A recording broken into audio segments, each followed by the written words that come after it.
Hallo und herzlich willkommen. Ich habe heute eine sehr gute Nachricht. Mein Fahrzeug ist endlich rostfrei. Und somit ist die erste Phase von meinem Projekt fast abgeschlossen.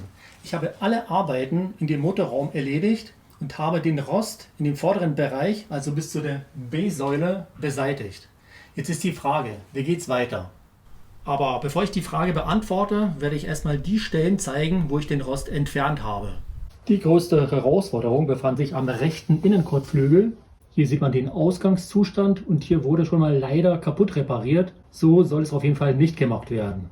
Ich habe also den beschädigten Bereich ausgeschnitten, anschließend die Kanten vom Lack befreit und ein neues Reparaturblech eingeschweißt. Den genauen Ablauf kannst du dir oben in der Infokarte angucken.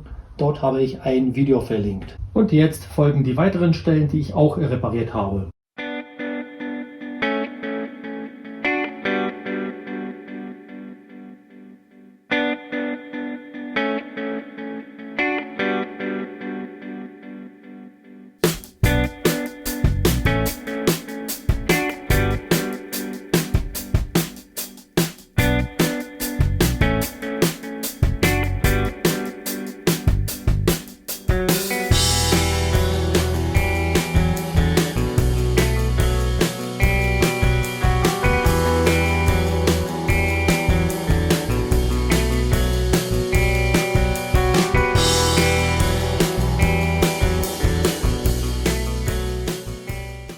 So sehen jetzt also die rostfreien Stellen aus.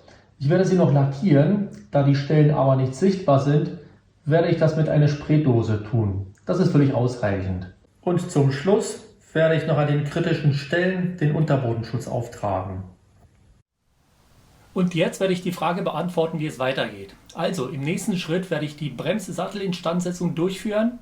So sehen sie jetzt aus. Ich werde sie zerlegen, entrosten und im nächsten Schritt alle Verschleißteile austauschen. Die Aktion wird ganz wenig Geld kosten, dadurch werden sie aber wieder neuwertig und voll funktionsfähig sein. Und dann im Anschluss werde ich eine komplett neue Vorderachse einbauen. Dabei wird das Fahrzeug etwas tiefer gelegt, um die Optik zu verbessern. Ich möchte dadurch den Verschleiß und den Ausgangszustand beseitigen. Ich habe hier einen Abstand zwischen dem Reifen und dem Kotflügel von fast 9 cm gehabt. Das war alles andere als schön. Und wenn ich damit fertig bin, wird das Fahrzeug umgedreht, hinten aufgebockt und dann beginnt die zweite Projektphase. Wenn du die Themen interessant findest und gespannt bist, wie das Ergebnis aussieht, dann bist du herzlich eingeladen. Schau dir einfach die nächsten Folgen an. Also, in diesem Sinne, bis zum nächsten Mal.